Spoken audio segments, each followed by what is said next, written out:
ओम श्री हनुमते नमः। नमस्कार।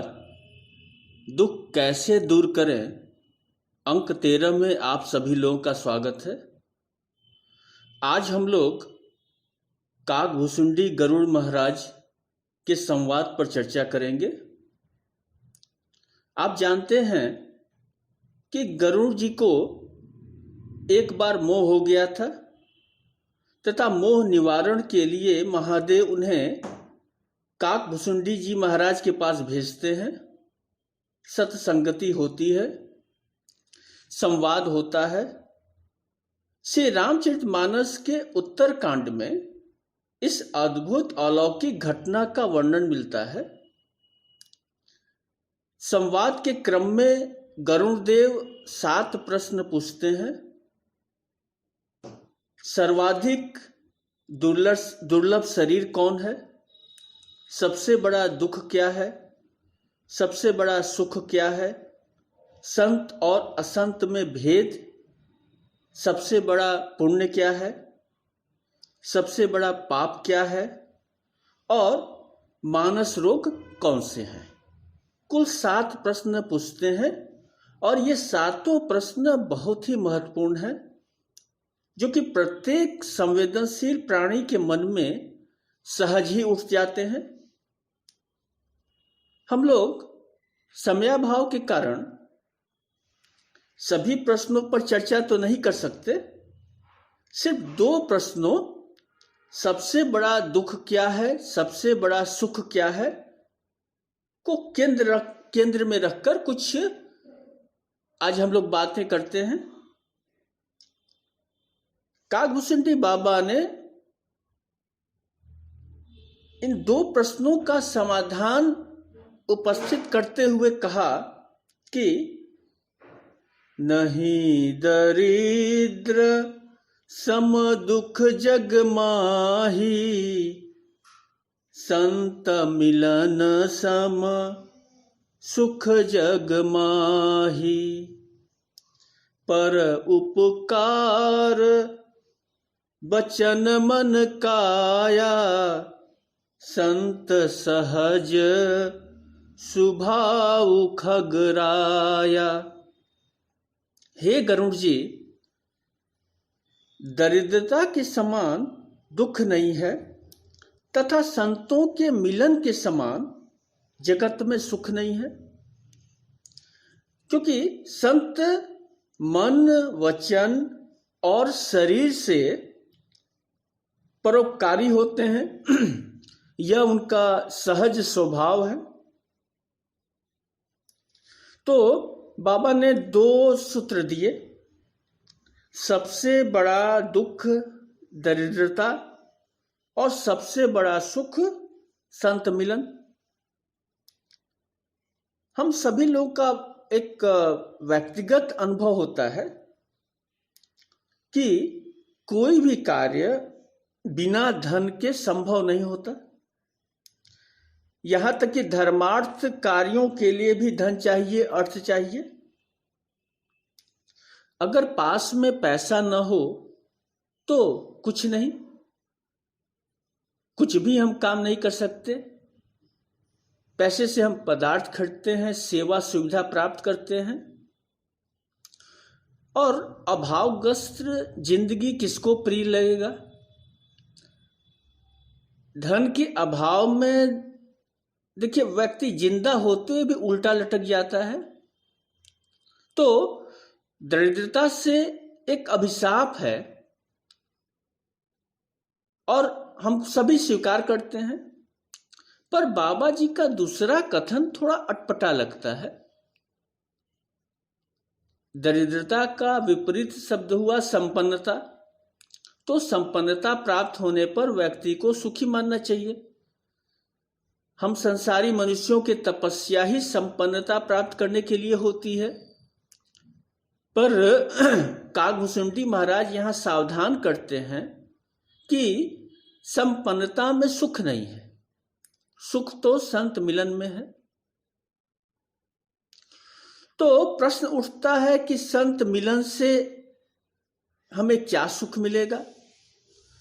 क्योंकि जब तक हम जानेंगे नहीं, हम तुलना नहीं करेंगे, तब तक हम समझ नहीं पाएंगे। बाबा ने संत लक्षण में कहा कि पर उपकार वचन मन काया, यानी कि संतों का सहज स्वभाव है कि वे परोपकार करते हैं। और वो परोपकार कैसे करते हैं? मनसा वाचा कर्मणा, मन से, वचन से और कर्म से, यानी शरीर से वे सेवा करते हैं। तो ऐसा परोपकारी मिल जाए तो सुखी सुख। गोस्वामी तुलसीदास महाराज ने विनय पत्रिका में संतों के कुछ लक्षण बताए हैं। एक, जो मिल जाए उसी में संतोष करने वाला, निरंतर दूसरों की भलाई में लगे रहने वाला, मन क्रम वचन से यम नियमों का पालन करने वाला। 10 यम नियम शास्त्रों में बताए गए हैं: अहिंसा, सत्य, अस्तेय, ब्रह्मचर्य, अपरिग्रह, शौच, संतोष, तप, स्वाध्याय और ईश्वर प्रणिधान। कुल 10 यम नियम हैं और ये नियम बहुत ही उपयोगी हैं। चौथा, संत लक्षण बाबा ने बताया कि अभिमान छोड़कर समबुद्धि में रहना और मन को शांत रखना, दूसरों की स्तुति निंदा न करना, सुख दुख को सम समझना। तो बाबा ने कहा कि संत मिलन सम सुख नाही। बात सच्ची है। अगर हमारे जीवन में कोई ऐसा बुद्ध पुरुष आ जाए, हमारी सत्संगति हो जाए, तो जीवन धन्य हो जाए। एक घड़ी आधी घड़ी, आधी ते पुनि आध, तुलसी संगति साधु की, कटे कोटि अपराध। बाबा तुलसीदास कहते हैं कि ऐसे पुण्यात्माओं की संगति आधी घड़ी के लिए भी हो जाए तो हमारे हजारों अपराध कट जाते हैं। और संतों को वैसे भी चलता फिरता तीर्थ कहा जाता है। अब यहां हम समझें कि दरिद्रता, दुख, सुख, संतत्व क्या है और क्यों बाबा संपन्नता को सुख नहीं मानते। तो देखिए, हमारा अस्तित्व जो है वह 2 तत्वों से बना है। एक है शरीर और एक है मन। ये दोनों अलग भी हैं और एक भी हैं। शरीर मतलब देह, एक शक्लो सूरत का ढांचा। स्थूल कर्मों का कर्ता देह है। इसका स्वस्थ रहना, तंदुरुस्त रहना, खूबसूरत रहना, इसका सुख है। और रोगग्रस्त व्यक्ति सुखी नहीं रह सकता। इसका एक आहार होता है। हालांकि शंकराचार्य महाराज आहोतिति इति आहारः कहकर शरीर का आहार सिर्फ अन्न ही नहीं मानते, इंद्रियों के सभी विषयों को आहार कहते हैं और वे इंद्रियों को अतिशय भोग में से वापस लाने और रोक देने को भी आहार कहते हैं। पर शरीर की एक आवश्यकता होती है, अन्न चाहिए। उसकी कुछ मूलभूत आवश्यकताएं हैं। रोटी निश्चित तौर पर, कपड़ा चाहिए, घर चाहिए, स्वास्थ्य चाहिए। इन सभी जरूरतों को पूरा करने के लिए एक सीमित मात्रा में धन भी चाहिए।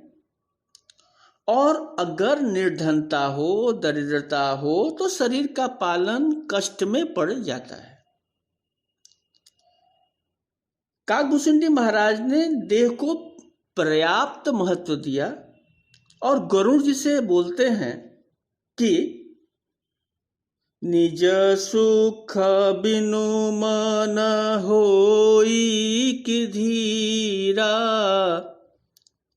निज सुख बिनु मन होई कि धीरा, परस की होई विहीन समीरा। अर्थात निज सुख के बिना क्या मन स्थिर हो सकता है? और वायु तत्व के बिना क्या स्पर्श हो सकता है? और इस निज सुख के अभाव में धन की कमी से होता है। सो दरिद्रता एक दुख है, एक अभिशाप है। हमारे अस्तित्व का दूसरा हिस्सा मन है। गीतावाणी में यह चंचल है, प्रमथन करता है, बलशाली है और दृढ़ भी है। सभी गुण इसमें हैं, सभी अवगुण भी इसी में है। यह स्वतंत्र है। उपनिषद में एक संदेश मिलता है कि ईश्वर को क्या अर्पित करना चाहिए। तो ऋषि कहता है सदा मनस्कम अर्ध्यम, यानी निरंतर ईश्वर को मन अर्पित करते रहो। उपनिषद देखिए शरीर की बात नहीं करते हम, और उनका एक तर्क है कि हम किसी को कुछ अर्पित करते हैं तो अर्पण की पहली शर्त होती है कि वह वस्तु आपकी हो। शरीर को उपनिषद अपना नहीं मानते, उसे ईश्वरीय प्रसादी मानते हैं, जो पंचभूतों से बना है, ईश्वरीय पदार्थों से पला है। पर मन हमारा है, इसकी गति न्यारी है। यह कभी राम से मिला देगा, कभी काम से। पर एक बात आपने ध्यान दिया होगा कि मन स्वयं कुछ नहीं करेगा, वह इंद्रियों से करवाता है। मन देह को नियंत्रित करता है।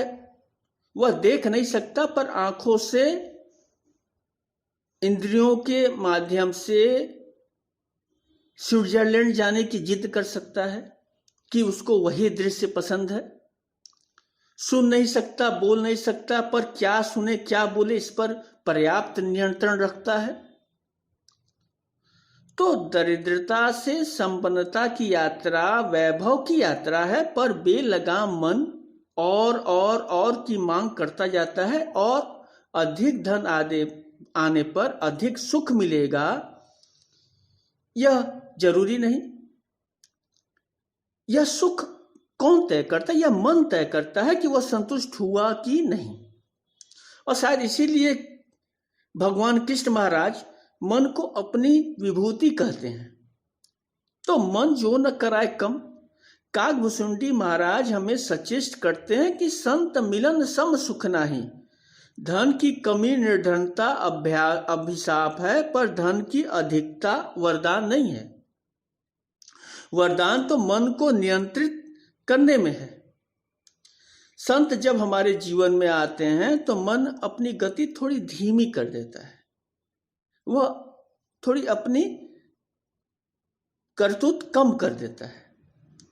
मन बुद्धि के सहारे तर्क करना छोड़ देता है और संत मिलन से उसमें विश्वास तत्व की वृद्धि होती है। याद रखें, हमारी जिंदगी के 4 प्रमुख स्तंभ हैं और चारों अतर्क संगत हैं। जीवन अतर्क संगत, मृत्यु अतर्क संगत, प्रेम अतर्क संगत और परमात्मा अतर्क संगत। तो इन्हें हम तर्क से नहीं समझ सकते। इन्हें समझने के लिए विश्वास की जरूरत होती है। और हमारे पास ले देकर एक मन है जिसके माध्यम से हम कुछ करेंगे। तो मन की बैठक बदले बिना एकाग्रता नहीं हो सकती। मन को शुद्ध करना पड़ता है। इसके लिए हमारे सब व्यवहार शुद्ध होने चाहिए। व्यवहार शुद्ध होने के लिए उद्देश्य शुद्ध होना चाहिए और इसीलिए मन को संत का आश्रय चाहिए। आप सोच रहे होंगे कि फिर धन का क्या करें? कितनी तपस्या की तब जाकर तो यह धन मिला, यह सुख मिला, यह वैभव मिला और बाबा ने सीलिंग लगा दी कि बस इतना खर्च करो, दुख नहीं होगा, आगे जो व्यय करोगे उससे कोई विशेष सुख नहीं मिलेगा। ईसा मसीह का एक कथन है, हालांकि हजारों साल पहले हमारे श्रीमद् भागवत गीता में भी इन बातों का उल्लेख है कि जिनके पास है उन्हें और दे दो कि पूर्ण हो जाए, और जिनके पास नहीं है उनका रहा सहा भी ले लो ताकि वे शून्य हो जाए। हम पूर्ण में लगे हैं, पूर्णता प्राप्त करने में लगे हैं, धन और धन और धन, पर हाथ क्या लगता है? शून्य। देखिए, पूर्णता के पास भूख नहीं होती और शून्य के पास भोजन, तो वंचित तो दोनों है। ईसा मसीह पर मैंने एक कथन सुना है। अब मैं प्रसिद्ध उपन्यासकार टॉलस्टॉय का एक कथन जो कि ईसा मसीह पर है सुनाता हूं, हालांकि दोनों के केंद्र में मन ही है। टॉलस्टॉय कहता है कि लोग ईसा मसीह के त्याग की बात करते हैं, बहुत स्तुति करते हैं, परंतु ये संसारी जीव रोज न जाने कितना खून सुखाते हैं, दौड़ धूप करते हैं, पूरे 2 गधों का बोझ अपनी पीठ पर लाद कर चक्कर काटने वाले ये संसारी जीव, इन्हें ईसा से कितना गुना ज्यादा कष्ट, कितनी ज्यादा बार मिला, इनकी कितनी दुर्दशा होती है। यदि इनसे आधे भी कष्ट भगवान के लिए उठा लें तो सचमुच ईसा से भी महान हो जाए। तो मूल सवाल है कि इस अपार कष्ट से प्राप्त धन का हम क्या करें? क्या खैरात में बांट दें? संत मार्ग हमें 3 सुख बताता है। पहला निज सुख, जहां धन की अत्यधिक उपयोगिता होती है। दूसरा है स्वांत सुखा, यानी आत्मा का सुख। यह सुख हमें अपने कुटुंब समाज से जुड़कर मिलता है। आत्मा का एक सुख दाता का सुख है, तो हम अपने बचे हुए धन पात्रता के हिसाब से समाज को, अपने बड़े कुटुंब को दे सकते हैं। और संतों ने तीसरा सुख विश्राम सुख कहा, परम, जो कि परम सुख है, जगत से एकाकार होने का सुख। यह धन की बिल्कुल आवश्यकता नहीं होती। अगर ध्यान से देखिए तो बौद्ध मत भी यही कहता है, बुद्धं शरणं गच्छामि, संघं शरणं गच्छामि, धम्मं शरणं गच्छामि। निर्वाण का 3 स्तर। बुद्धत्व की प्राप्ति देखिए निज सुख के बाद की अवस्था है। अगर सुजाता ने अन्नदान नहीं किया होता तो बुद्ध तो मृत हो ही चुके थे।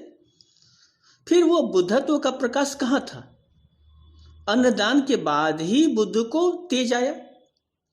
तो बुद्धत्व जो है, बुद्धम शरणम गच्छामि, अगर पहला स्तर है तो उसमें धन की आवश्यकता है।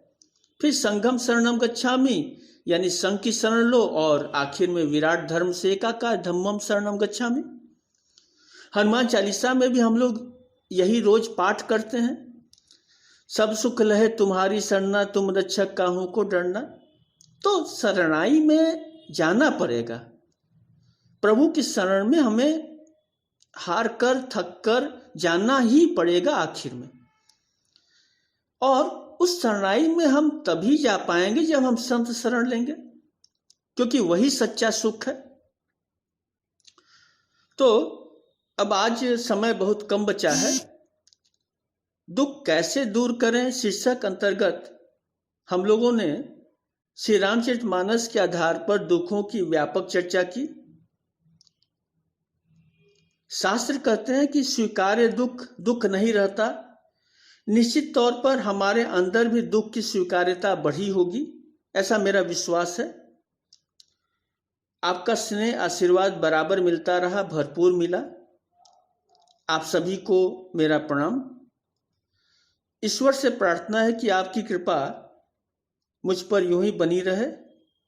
कुछ अंतराल के बाद, कुछ विश्राम के बाद मैं फिर से आपके सम्मुख एक नई कथा लेकर उपस्थित होऊंगा और महादेव को याद करते हुए, उनका स्मरण करते हुए अपनी बात समाप्त करता हूं।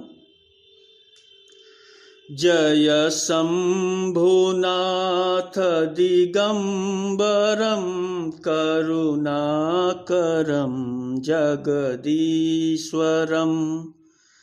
जय शंभुनाथ दिगंबरम करुणाकरम जगदीश्वरम। भवतारणं भयहारणं भवतारणं भयहारणं करुणाकरं जगदीश्वरम् मृगछाल अंगसुशोभितं करमालदण्डविराजितं मृगछाल अंगसुशोभितं करमालदण्डविराजितं यमकालपाश विमोचकं करुणाकरं जगदीश्वरम् गलरुण्डमालकपालपालतनभस्मशोभितसुन्दरम् तव शक्ति अंगसुशोभितं करुणाकरं जगदीश्वरम् हे दक्षयज्ञविनाशकं हे कामदाहनकारणं हे दक्षयज्ञविनाशकं हे कामदाहनकारणं श्रीगणेशकन्द नमस्कृतं करुणाकरं जगदीश्वरं जय शम्भुनाथ दिगम्बरं करुणाकरं जगदीश्वरं भवतारणं भयहारणं करुणाकरं जगदीश्वरम। तो अब मुझे इजाज़त दीजिए। नमस्कार।